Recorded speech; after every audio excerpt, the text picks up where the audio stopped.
Hey everybody, welcome to Compassion and Courage, Conversations in Healthcare. This is the podcast where we teach compassionate communication, provide perspective, and inspire resilience. I'm Marcus Engel, your host, and as often happens in the studio with me is... I get to say my own name. I'm Marvelyne. with a laugh, all right. So Marvelyne, aka the Hotness. Hi, how are you? I'm good. How are you? Good. Anything exciting today? Today? Mm-hmm. Well, I did have a little adventure. Today? Yeah. Tell me. Well, I know you have a very sweet nickname for me. Mm-hmm. But prior to that, for a long time, my nickname was Lucy. Because, if it's crazy and going to happen, it somehow seems to happen to me. But I was coming back from the hair salon. And it wasn't raining. It wasn't raining. No. So everybody should know that when the Hotness goes to get her hair did, inevitably, literally like 99% of the time that you go get your hair did, on the way home, it will start raining and you will, your hair will get, I don't want to say ruined, Drenched. but damaged or drenched. And it's like, well, truth. There went that style job. So anyway, you got your hair did. And I what did. happened? And it was a little windy, but in all my brilliance, I decide this is a good day to go ahead and, it's not raining, go ahead and wash the car. Mm-hmm. So I drive through and it's self-serve. And then they have these huge row of vacuums. So I wanted to vacuum. We've always got littles in the car and dogs and stuff. So I jump out. I test like 5 different vacuums to find the strongest one. And you test vacuums to find the strongest. Well, some of them are kind of puny, Okay, so right. I find the strongest one I can, and I start vacuuming. And somehow during the back row, opening the back door, my hair got caught in the vacuum. And when I say caught, I mean strong. It took 2 hands to pull my hair out of the vacuum. It was so strong. It was hurting. I know I lost hair in this experiment. And I'm like, oh, and I'm, like panicking. You feel claustrophobic. So I finally get my hair out, and it immediately sucks to my jacket. And I'm having to pull it off my jacket. My jacket has this little pucker in it now. And it was like, terrorizing for a minute. So I finish and I jump back in the car, and all of a sudden all I can think of is, that's got to be on a video camera somewhere. Oh, certainly. There's some security camera that's on for eternity, and hopefully it just stays on the security camera. And then I got tickled, and I absolutely laughed my head off all the way home. Which is something you do. Like if I do something like that where I injure myself or mess up something, I get mad and aggravated and I cuss a lot. You, on the other hand, start laughing and like laughing until you poop your pants. Maybe sometimes almost literally. But I wish I could do that. The phrase is pee yourself. Pee yourself. Oh, I'm sorry, not poop your pants. No, okay. Correct. That's just more accurate. You are a jerk.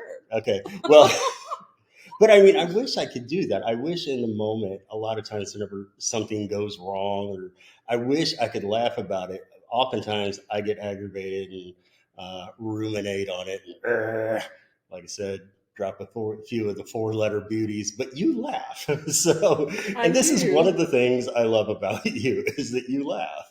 Well, I was raised in a household where you handled stress by laughter, by finding what's funny in that.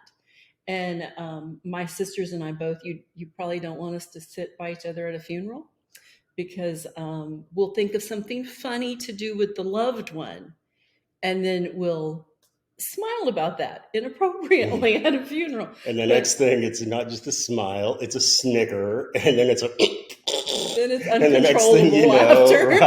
Right, it's gonna burst out. Tears running down our face. People think we're crying. We're just laughing our head off. But when we first got married, that was a very hard thing to reconcile. the two Yeah, different styles of handling stress, because right. I couldn't understand why you didn't think this was as funny as I did. And you were like, why are you laughing? You're not taking this seriously. Yeah, I don't know. I take things too seriously sometimes, but it is. It is. It's one of the things that we had to work out whenever we first got together. I think we're looking at Valentine's Day coming up here in a little bit, and we're talking about some lovey-dovey things today. A lot of people have heard the story of how you and I got together, how we met through a mutual friend, and started dating from 1,000 miles away and such like that. But the day to day life of living with one another and balancing a marriage and a business and home, all of those things, that's it's an interesting look at the dynamics that are created when two people cohabitate, right?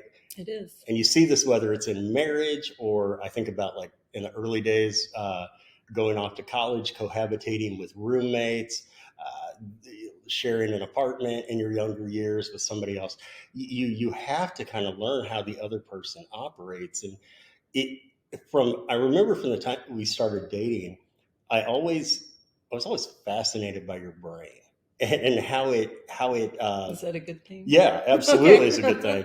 It was always fascinating to me how you could just stop and laugh in a serious or a difficult moment, and I was like, I want to be able to do that, and you helped me take my life a little less seriously, and that's one of the things that I still get to admire so much about you. Oh, thank you. I was actually thinking about that today too, because it is Valentine's, Mhm. and I'm even wearing red. Oh, good for you. Right? I'm not. You thank me for wearing red. Um, but going back, I was going to ask you what first attracted you to me, and you've said enough. You don't have to keep belaboring it. As far as give me a list of my wonderful attributes. But I first, I think, loved your brilliance. How smart you are, and then you're so funny too. You're just a very funny person. But even if not under stress, but usually you're very, very funny. And I thought, it's so good to keep going back to those things that you first loved about someone. Because when the shine wears off, you've been married, 5 or 6 or 7 years. 16. I know, but somewhere during that time, it's easy to stop thinking about what you first loved.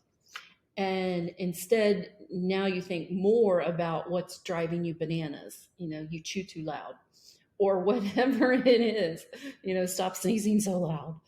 Um, and it's just one of, I think, an important tip or trick is to continually go back to, hey, this was something I loved.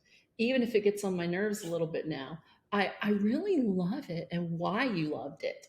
And I think that can keep you from strangling each other in your sleep sometimes.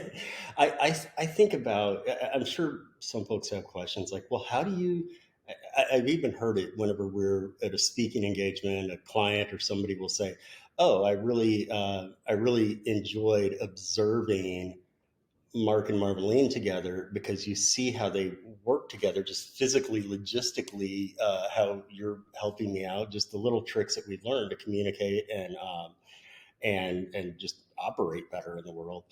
And I know that there is a little interesting thing when you have one person in a relationship that's got a profound disability, such as I have.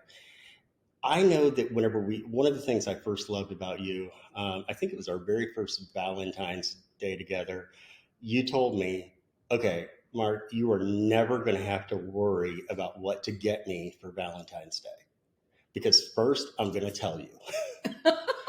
First, I'm going to That tell sounds you. like me. And I'm an oblivious male, right? So I appreciate that. But the other thing is anytime I have wanted something for you, because I would love to be the typical guy who, on the way home from work, maybe stops off and grabs flowers every once in a while for his wife, not just on Valentine's Day, but every once in a while, or stops off at a uh, whatever a specialty cookie shop and brings some kind of special treat home.